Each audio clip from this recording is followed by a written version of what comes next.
কৃষ্ণ। নবম শ্লোক পাঠ করব। হরে কৃষ্ণ।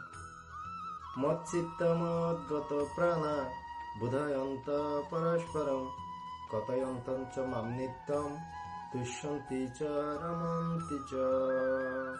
অনুবাদ: যাদের চিত্ত ও প্রাণ সম্পূর্ণরূপে আমাতে সমর্পিত, তারা পরস্পরের মধ্যে আমার কথা সর্বদাই আলোচনা করে এবং আমার সম্বন্ধে পরস্পরকে বুঝিয়ে পরম সন্তোষ ও অপ্রাকৃত আনন্দ লাভ করেন।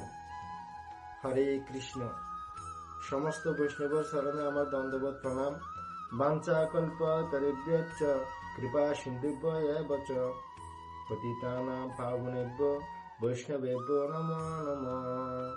জয় শ্রীকৃষ্ণ।